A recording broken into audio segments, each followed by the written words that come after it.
Hi everyone, welcome back to another video. So today I thought I'd do something just a little bit different. I asked a load of you on Instagram to ask me just some general questions about the car, about myself, just anything really.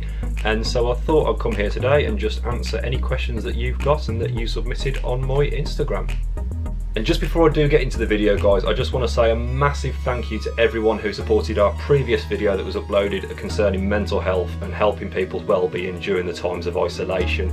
It really was a big message that we wanted to get across, and I'm just absolutely thankful of how much it blew up on Facebook, Instagram, Twitter and YouTube. I really enjoyed making the video, so thank you very much to everyone who took part, and thank you to everyone who shared it, because it really means a lot to us all.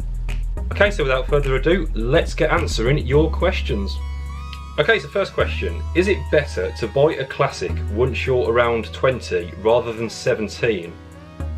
Now that really depends on what kind of classic car you're after, what kind of condition it's in, but at the same time if you've got the space for it and also if you've got the money for it. So when I bought my MG, I wanted a car that was, not in the best of condition. I wanted it in good condition, but I still wanted to work on it. So I still wanted jobs to do, I still wanted things to keep me active, but at the same time, I still wanted to take it to car shows, I still wanted to take it out with friends, so I can still enjoy it. So pretty much that it's roadworthy. What is your dream car and why? I love this question purely because it is very hard to answer. There are many cars that I have dreams of, but there is one car in particular that I would absolutely dream of owning, and that is a Series 1 Jaguar E-Type fixed head coupe 3.8. I know that is very specific of me to say with all the engine sizes and the year and the series, but the Series 1, as you know, is the first E-Type, is the first series of E-Type, and the 3.8 litres were the very early models from 1961 onwards for a few more years until the 4.2s came out.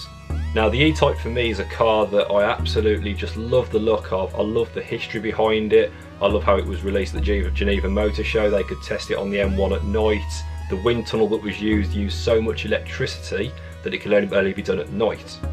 Now there are other vehicles besides the E-Type that I'd like. That includes an Austin Healey 3000. Again, I love the Austin Healeys and especially love the Healey 3000s. It's a car that again I've always dreamed of. But there is also another dream vehicle of mine, and when I say a dream car, it isn't actually a car at all, it's a coach. That's called a Bedford Val, which if you look behind me, I do actually have a collection of them. The Bedford Val is a 1960s designed coach. If you've never heard of one, trust me, you've seen one if you've watched The Italian Job. As the coach used in The Italian Job was actually a Bedford Val chassis. It was another type of body called a Harrington Legionnaire, but the actual chassis of it was that of a Bedford Val. The thing that makes the Val interesting is the chassis on it. You might have noticed that it's got two front axles. I do actually have a model here at the moment. So it does actually have two front axles on and one at the back. The two front axles actually steer, and this is what they call the Chinese 6-axle. It was very popular during the 60s, then after that it didn't really take off, which is why you never really see any more buses or coaches with that design. But that is another dream vehicle of mine. If I ever see one, I might be tempted just to get it, but again, I don't really have the space for it, but hey ho. Anyway, I'm blagging on about coaches too much. Will you do more POV drives? Yes, purely because I uploaded a POV drive a few months ago. You may have seen it on my channel and it blew up. People love it. People just love to see. I stuck the GoPro on the window and I just went out for a drive. I didn't really go to a car show. I didn't really, go and see anyone. I just went for a drive in the countryside, and I had so many comments on that video saying that brings back memories for me, seeing that view over the long bonnet. That really brings back memories for me. So the answer to that is yes, I will be doing more POV drives. Where did you get the Car SOS sticker? I will actually go and get it for you. So I'm a massive fan of Car SOS, so I actually bought one of their stickers from a company called Industry and Supply. I believe they're quite a new company, but Car SOS's page actually shared them, and they have like an online shop where they do merchandise, things like that. So I will leave a link to their website in the description below for you to check out, but that's the one. What is the best car you've ever driven? I like this question as well because I can happily say that the best car I've ever driven is also my dream car, as I said earlier, the Series 1 E-Type. Luckily my friend owns one and we went for a drive at the Peak District with my MG and the E-Type, and fortunately he let me have a bit of a drive in it. And that car, just the acceleration, just the looks of it, just the steering wheel, the interior, even just the sound of the engine was absolutely incredible. and for me to be able to drive my dream car at 21, it was just such an experience. And even if it was for 10-15 minutes, that was honestly one of the best 10-15 minutes of my life. So answer to that is Series 1 E-Type Jag. Any engine mods you're going to do to Molly depends on what you class as a modification. I mean, I haven't done much to her at the moment, and I don't really plan to. The only kind of modifications I've done really is the exhaust, because the exhaust that was on her before was actually off a later rubber bumper model, and it had seen better days. There was no holes, but it was quite rusty. And seeing as I had the bumpers re-chromed, it looked odd having a rusty exhaust and then, you know, a really nice chrome bumper. So I actually replaced it with a stainless steel straight through bomb exhaust, so the bomb exhaust make it sound just a bit beefier. So that's one modification I did. In regards to the engine itself, I probably won't do any, you know, major changes to it. The engine that's in it at the moment was rebuilt not too long ago, so it doesn't really have any issues, and I'd like to keep it stock. So the answer to that really is no, she's staying stock, I'm afraid. Is there any other plans to buy another classic to go alongside Molly anytime soon? Yes, I've got to admit, yes there is.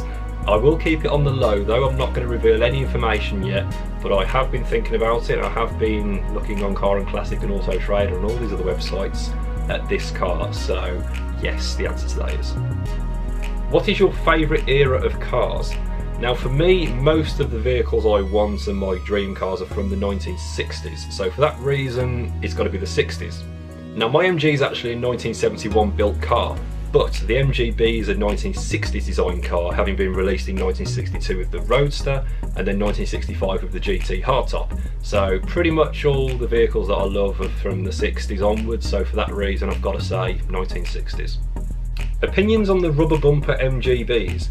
I love them. Now it's quite a shame because a lot of the people who have these rubber bumper MGs either convert them to chrome bumpers or they just tend to go for the chrome bumpers completely, which does mean that these rubber bumpers are getting rarer and rarer by the day, and soon they are going to become more, if not just as valuable as the chrome bumpers and just as rare. So for that reason I actually love the rubber bumpers, and if I was to get another MGB it would actually be a rubber bumper. So the answer to that is yes, I love the rubber bumpers. Why haven't you Duratec swapped Molly? Okay, if you didn't know, Duratec is a type of Ford engine, 4, 5 or 6 cylinder engines. I don't even think one would fit in an MGB, I'm pretty sure it wouldn't. No, I don't think one would even fit in an MGB, so the answer to that is because A, I don't want to, and B, I have doubts that it would fit. Why an MGB GT? That's a good question. Now when I was looking for a classic car, my heart was set on an MGB, specifically a GT, but I was actually offered a Roadster, a 1974 yellow Roadster. It was absolutely gorgeous. It was a rubber bumper conversion to chrome, and the owner said I can go and have a look at it, check it out, and I did fall in love with that car, but my heart was always set on a GT purely because the things I want to do with it, the things I do with a classic, would have to be, you know, bigger load space, things like that. So when I go to a car show, I'll bring things like food, drink, chairs, even a table sometimes if it's a long show. So practicality wise, I think the GT was more for me. Plus you've got the whole story of Pininfarina designing the hardtop, so you've got a bit of Italian flair in there as well. So that's mainly the reason why I went for a GT. Did you always know you would get an MG one day? Yes, I had my heart set on an MG since I was about 7-8 years old, growing up around them, growing up around the car shows that I used to go to and still go to. I always wanted an MG, and to be honest, one big inspiration for me for buying an MG was watching Adam C's videos. If you haven't subscribed to him, go and subscribe. He's an awesome guy, Adam C 3046.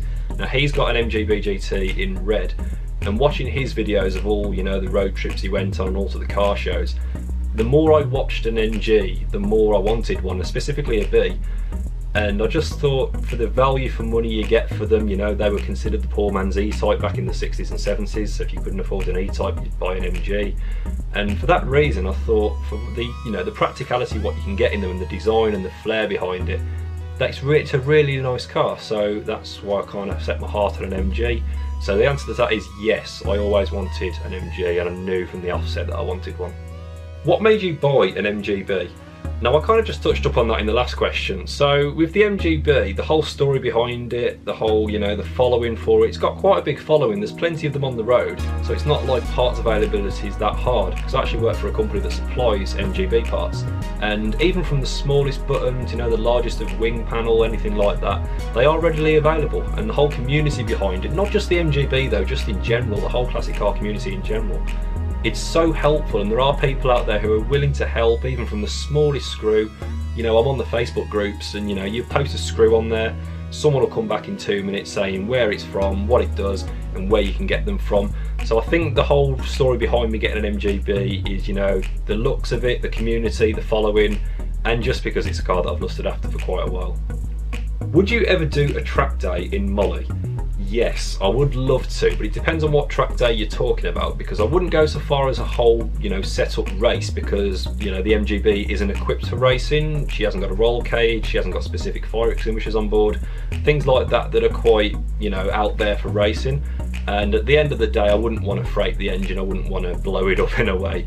So I would like to do a track day though, you know, take it around the track. I know MG Live have a little thing where, you know, you can drive it around Silverstone, not racing, just in a convoy, which I was set to do, but unfortunately with all the coronavirus, MG Live has been cancelled, along with a lot of other events as well. So unfortunately we're not going to get to do that just yet. But yes, I would like to do a track day in Molly, and with a few other classics as well. What made you get into classic cars? Being a youngster, and if any of you other youngsters out there own classic cars, you'll probably get this question a lot. So for me, my dad actually started working for a company about 15 years ago who make knockoff hubs and spinners for the wire wheels, which is what also tempted me to fit wire wheels onto mine. So when he started to work for that company, as a youngster, I used to go to the car shows with him, you know, like the Auto Jumbles, the Spares Days, and the actual general classic car shows where they worked. And whilst he was working the stand, I would walk around the shows. So I've kind of grown up around these cars, around the classic cars. And again, regardless of whether it was an MGB, a Triumph Spitfire, an E-Type, an Aston Martin, I loved it. And that's, you know, just the whole story behind the cars. I think that these classic cars, each one has got a story to tell, what they've lived through, things like that. So that's the reason why I'm kind of into classics as a youngster. Not a lot of people are, and you fellow youngsters will agree with me, there's not a lot of us about. So that's the reason, really. What is your favourite TV show? I've got two. My first being Car SOS, obviously with the sticker. I don't live too far from where they film Car SOS, and the company I work for actually deal with them a lot to do parts for the show, things like that. I just love the on-screen relationship with Tim and Fuzz. Now with presenters, that's something I look out for a lot on a TV show.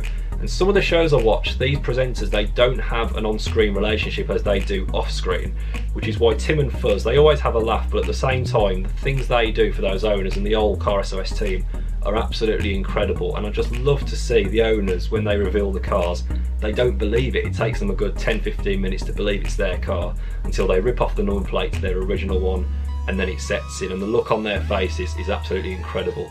So I do love Car SOS. And the other show I absolutely love is Heartbeat. Now if you haven't heard of Heartbeat, or if you've never watched it, it's shown on ITV3 now numerous times, and it's basically set in the 1960s in a fictional village called Aidensfield, which in real life is called Goathland, and that's up in North Yorkshire. So Heartbeat follows the story of these village bobbies, as they're called back in the 60s, basically police officers in their local station, dealing with the day-to-day village crimes, you know, things like helping people out. And the thing that really gets me about Heartbeat is not only is it set in the 1960s, but because of that, you get the 1960s music and you get the 1960s cars and older cars. So all of the cars they use in the show are classic. So you get, like, for example, the police cars are mostly Ford Anglia 105Es. You'll get MGBs in the show, you'll get Hillman Imps, you get older MGs, E-Types, Jaguars, things like that. So I think really the whole story and the making of Heartbeat, now bearing in mind it stopped in about 2008 and it was made from about 1990s onwards, it wasn't that long ago. So you think of all the cars that we used in the show and the stunts they did, it was absolutely incredible, and the storylines behind it are really good as well. So I just love the whole making of Heartbeat. I love the storylines, I love the cars, I love the music, and the actors in it are absolutely fantastic as well. So my answer to that question is Heartbeat and Car SOS. If you didn't own Molly, what other classic would you want to own? Now I could go and say an E-Type or an Austin Healey, but I'm answering this in a very, realistic sense. So when I was looking at an MGB, my backup car, so in case I couldn't get an MGB, I was looking at a Triumph Spitfire, specifically a 1500 actually, and a Triumph GT6. Now I would have had to have saved up a bit more for a GT6 because they do fetch a bit more money at the moment, being a 6-cylinder, and they didn't make as much of them. But as I was just saying with Heartbeats has got me falling in love with a certain car now, and that's the Ford Anglia 105E. After seeing the police cars in the show, I just love the actual overall design of the Anglia, I love the shape of it, and I just love how you can own a car that's so famous through like Heartbeats and Harry Potter. So if you go about places, that's what people will say, like, oh, I know that from Heartbeats, or oh, I know that from Harry Potter. So I think in a sense for that, my answer to that would probably be either a Triumph GT6, a Spitfire, or a Ford Anglia 105E. What inspired you to buy the stunning MG you drive? Lovely car.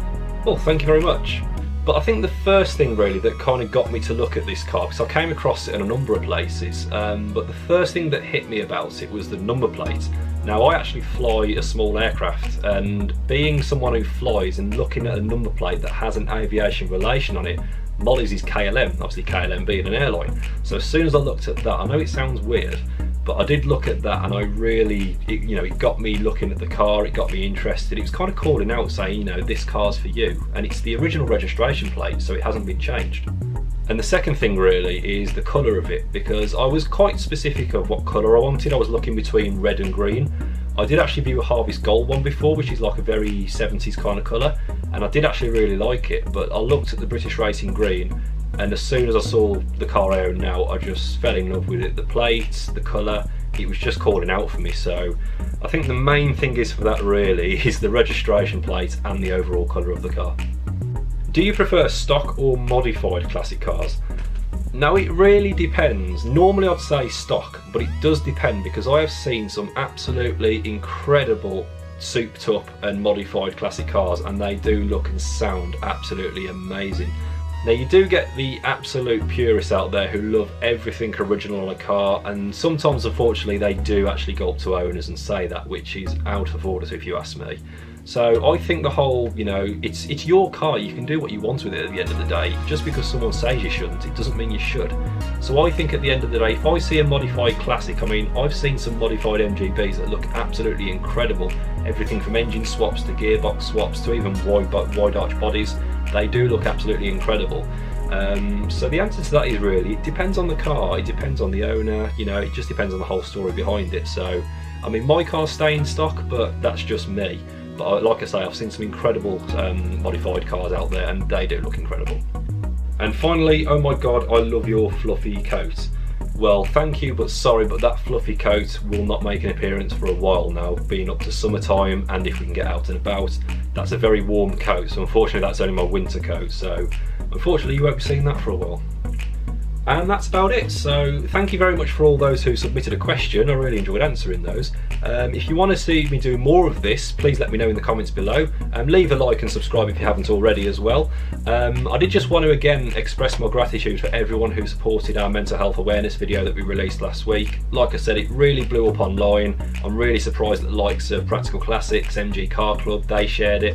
And I noticed a lot of pages from around the world shared it as well, so it does go to show that everyone else is in this together. And although I am confined to my room at the moment, the MG's stuck in the garage and can't really go out anywhere, I do just want to put it out there that if you are struggling and if you are really bored, trust me, you're not alone, we're all in the same boat. But you just need to find those things to do, like just little things, working on the car, even creating something online, create a PowerPoint on something, I don't know.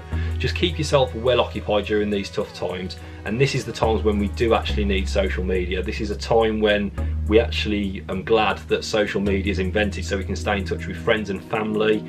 I know a few of my family are keeping in touch with each other over FaceTime and Twitter, things like that. So it's really nice to see the community coming together, and especially the car community at this tough time. So I'm going to leave it there, guys. Thank you very much for watching. Like I say, if you did like, leave a like below and subscribe if you haven't already, and I'll catch you guys next time. Take care, guys.